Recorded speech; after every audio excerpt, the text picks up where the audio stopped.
Hello there, Alaskans, wherever you are. Welcome to the Must Read Alaska Show. Coming to you from somewhere in Alaska. This is the place where we talk about, you guessed it, Alaska. Where we keep the mainstream media on their toes and where we are standing up for what's right in a world run by leftists. You can find out more by heading over to mustreadalaska.com and also checking out the Must Read Alaska YouTube channel for some really great content. But first, let's get this party started. Welcome, everybody, to the Must Read Alaska Show. I'm your host, John Quick, coming to you live from somewhere in Alaska. I hope everybody's having a phenomenal day in Alaska. We have a double header today. If you listened to us earlier today, you heard Jason Torianen, who's on the school board for the Kenai Peninsula School District. And if you haven't listened to that yet, you're going to want to go back and listen to that. It's a great perspective from somebody that's on the school board. The school district is massive here on the Kenai Peninsula School District. It's, I don't know, the size of West Virginia, 44 schools. Logistics of school lunch, as you can imagine, alone is pretty nuts. And so Jason kind of gives us a peek under the hood of what it looks like to be on the school board in a school district like that. But without further ado, we have an awesome guest, somebody who I have been sending emails to every once in a while to see if she'd be interested in coming on the show. The mayor of Pelican City, Patricia Phillips, is with us today. Welcome to the Must Read Alaska Show, Mayor. Thank you, John. It's a pleasure to be here. Well, I'm so excited you're here with us. You're going to have folks that are listening to this not only from all over Alaska, but literally all over the world. So give us kind of the 40,000 foot view of your community. What is it that makes it unique? You probably know way more than I, but give us the 30,000 foot view of what is Pelican City and what makes it unique. Okay, thank you, John. So the city of Pelican is a small rural fishing community. It's actually called the town that fish built. We're about 80 miles west of Juneau and 80 miles north of Sitka on the outer coast. We're like the great gateway community to the West Chichikov-Yakobi Island wilderness area. We have a lot of fish streams in Lisiansky Inlet, which opens the ocean entrance to Lisiansky Inlet is Cross Sound, and which then goes into the Pacific Ocean. So we have a really good ice machine, one of the best ice machines in Southeast Alaska. So we get a lot of the fishing fleet in here, the troll fleet. Nice. And because there's a lot of salmon streams in Lisiansky Inlet, we get the seine fleet in here during the months of July and August. So we're a bustling little town right now. The only way you can get into Pelican is via Alaska Seaplanes or a charter, air charter out of Sitka or Juneau. And then we also have the Alaska Marine Highway System that comes in here twice a month, May, June, July, August, September. And then, well, actually once in May. And then once a month, October, November, December, and they take 2 months off and resume usually in March. But sometimes when the Laconnie comes out of dry dock, it's not quite ready to get back on its schedule. So we've sometimes had to wait till April or May. But yeah, that's kind of our community in a nutshell. We're a boardwalk town. We have a really nice boat harbor. Well, it's an aged boat harbor, but it's got some new parts to it, and it gets well utilized during the summer season. So if for folks that are, folks are going to go Google your town, and it looks like a Hallmark postcard. It looks about as beautiful as you could get an Alaskan town to be. How long have you lived there? And what brought you to the city of Pelican in the first place? All right. So my parents had moved from Juneau to Elfin Cove when I was in 8th grade. And then there was no school in Elfin Cove. And they decided to move to Pelican because they had a school here. And so that would have been 72, school year 72, 73. I was in 9th grade. And that's when I moved to Pelican. And I come from a fishing family, many generation fishing families. And I went out to, after I graduated from Pelican High School, I was talked into going to college. And so I went to Western Washington University and came back home to work in the summertime. And,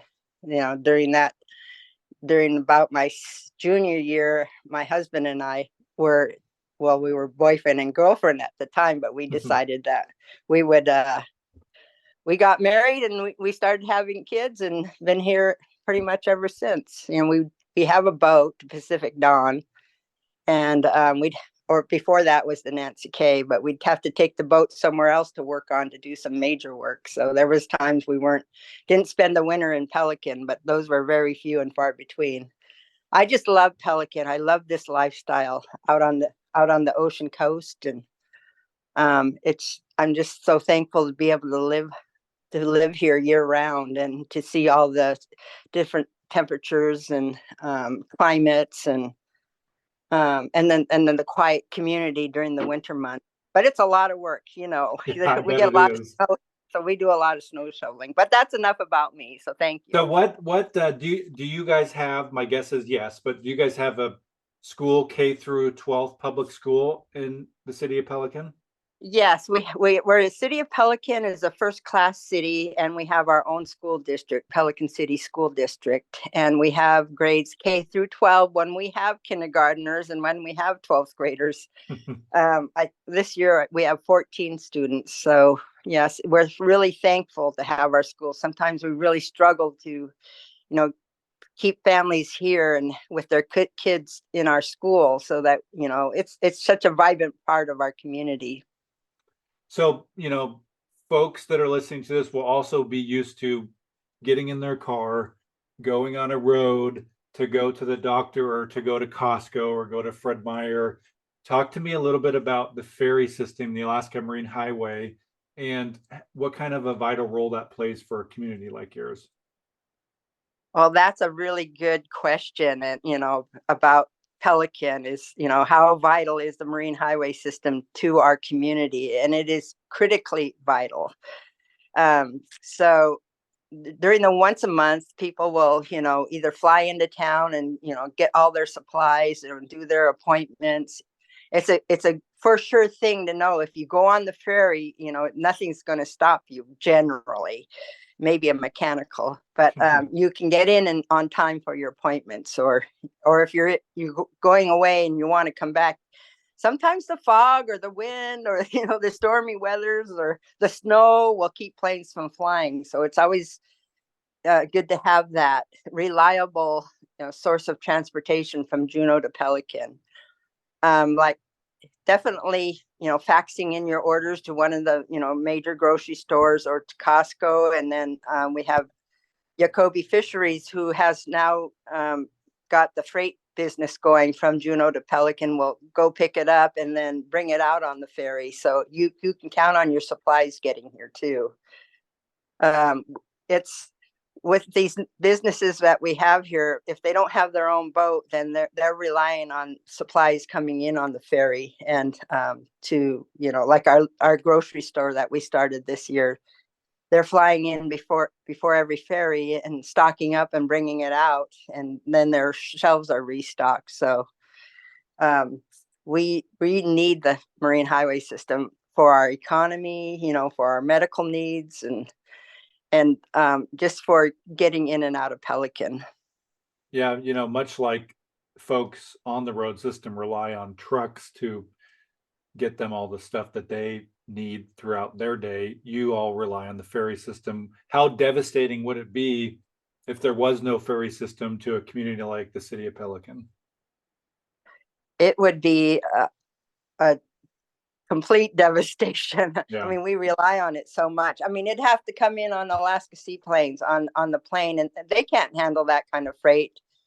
It's one thing when they're bringing fresh produce or, fresh meat or something like that. But when you got somebody's, a month's supply of groceries, that's not a small amount. Yeah. And then you got things like building materials or heavy equipment needs or, all that sort of stuff. If you don't have that marine highway to rely on, it's how are you going to do it? How are you going to ship stuff in and out of here? We don't have barge service. Yeah. So Hey, a gallon of milk's going to soon get to $17 for a gallon. yeah, we really feel for those who don't have this sort of a resource to tap into for transport. So you are the mayor, which is pretty awesome. Tell me about what made you put your name in the hat in the first place, and are you enjoying being mayor? I've been mayor, like this is my, I guess it's my fourth term. Well, okay, so I was appointed mayor, then I was elected mayor this term. So I I guess you could say I'm like on my 6th term, because I was appointed twice and then was elected following each appointment. I was elected. Nice. And then there was some time in between where I wasn't. And they're 3-year terms, so 12, 14, 13 years as mayor. But I just have a heart for my community. I just do whatever I can to help my community out. And sometimes it's like turning a blind eye to those who disagree, but I always listen. I may not want to, but I listen. And so I've been mayor because I want to help my community out. I've always been a sort of a give back type of person. My dad and mom were, and so I was raised with those sort of values, and I taught my own kids that. My husband and we give back to our community. And one in the 2000s, I didn't complete my degree at Western Washington University, but I did complete it through to the University of Alaska Fairbanks Rural Development Program. Nice. Congratulations. Good for you. And it was community and tribal administration. And so it's like I have these skills that I just love to share with my community. And it's really benefited some of, the outreach to, state and federal, government officials and agencies, and outreach to a lot of resources that could benefit our community of Pelican, Alaska. Well, my guess is you're doing a wonderful job at that, because just talking to you now, you seem like a fun, wonderful person to work with. So I'm sure your community is blessed to have you as mayor. Oh, thanks for saying that. So one of the things, if somebody goes on your website, the City of Pelicans website, you have something pretty unique to your city. I talked to mayors from all over Alaska, and one of the things that you all have highlighted right on the homepage is business opportunities for folks maybe interested in opening a business, maybe moving to the City of Pelican to open a business. Talk to me a little bit about that. It's a pretty unique thing that that the city would be having that on their homepage. I think it's a good positive thing. So talk to me about that. All right. So we have the City of Pelican website, and there's also a pelican.net, which is the Pelican Chamber of Commerce website. Okay, that's probably the one I was on. Yeah. So the City of Pelican is more, government related, like this is where you go to, what do we offer? And, this is where you get the minutes and, who's the council members, who's the mayor, that sort of stuff. But the pelican.net is by the Pelican Chamber of Commerce, and they just highlight our community.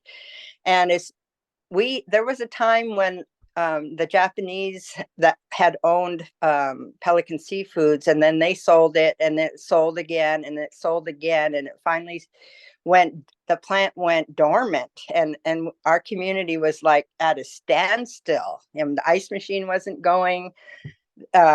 It was really quiet, and there's just no multiplier effect with the economy. And so it was the community realized we need to get businesses back in here. And one of the Alaska Trollers Association, they advocated for some of that salmon mitigation funds to go to ice machines in strategic communities.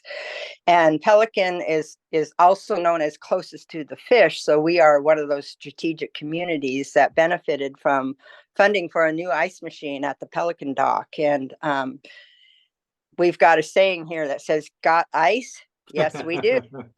We have really good ice. You got the best ice. And so that started bringing, the troll fleet back in here, and it just started, this ball rolling of bringing the economy back. And we have things in place that, come talk to us, come talk to the city, come talk to the city council. How can we, help you out, like we did with the Pelican general store? Is that you've got a facility down there that used to be the store. We'd like to get it up and operating again, and through conversations with the city council and with the mayor, that we were able to work out a deal where they could get the store open again. And it's just really, the fleet, those and visitors and what have you, are just really enjoying having a store to go to. This year we had Alaska Dream Cruises. Brought in 3 different vessels at different times. We have these T floats at the end of our floats in the harbor where the bigger vessels can moor, and so they've been bringing in quite a few visitors from all over the world that walk the boardwalk, for the morning, and get to see what we're like around. They even get to tour the Yokobi fisheries plant. And so it's we couldn't have our school if we didn't have families. We have families here, but they need to work. Yeah. They need jobs. So we connect the dots. We understand that, but we also have a subsistence lifestyle here that's really critical to being able to live out here. So between having jobs locally and being able to harvest resources, to fill the freezers, or to share amongst one another, those go hand in hand when you live out in a rural coastal area like we do. So you also have one of the tourist things or fun things that you have in your community is an annual salmon derby.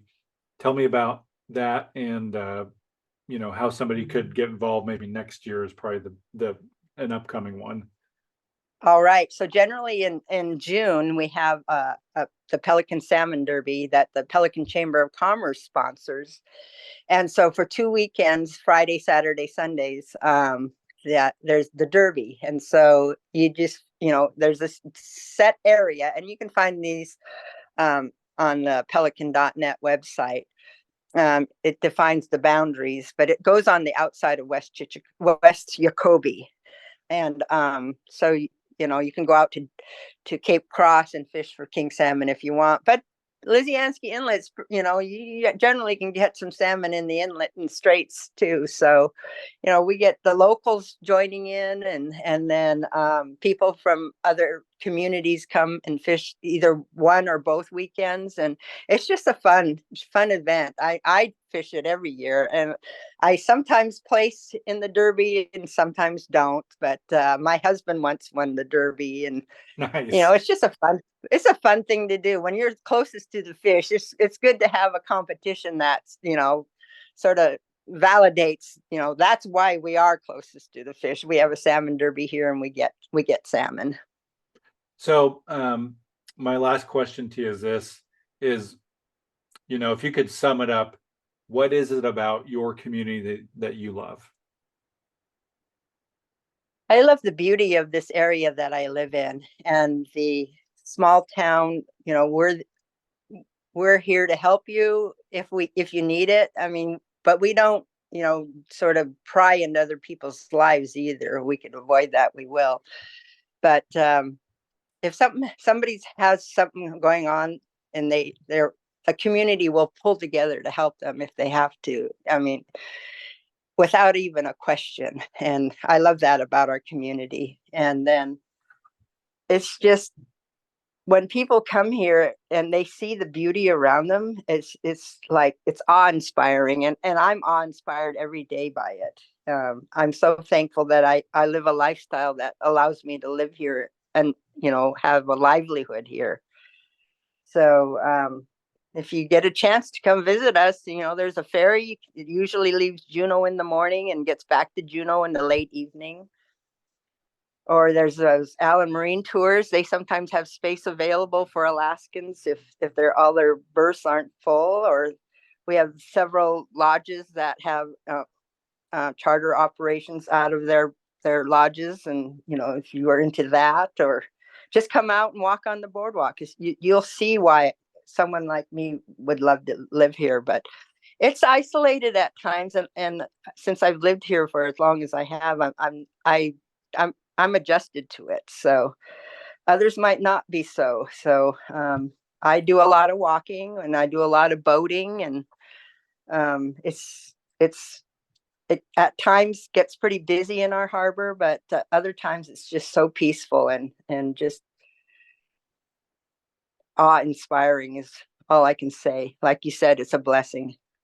Well, I appreciate you joining us here. 25 minutes has gone by in a flash. Any last minute thoughts before we head out? Well, I'd like to invite you here, John. If you're ever in Juneau, come on out and see us. I'll give you a tour around. So, Awesome. Yeah, we have a fuel dock here, and we have electricity, and we have good drinking water. So if you want to start a business, this might be the place to do it. Nice.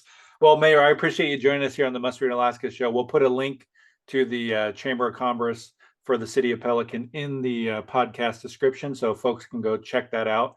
And I want to encourage folks, if you just caught the tail end of this, to go back and listen to the whole thing. You'll hear from a mayor that truly cares about her community in a very unique community in Alaska. And it is like I said, you take a look at it, and it is a hallmark postcard of a community. So thank you, Mayor, for joining us on the Must Read Alaska show. And until next time, I'm John Quick from somewhere in Alaska. Thank you. Thank you.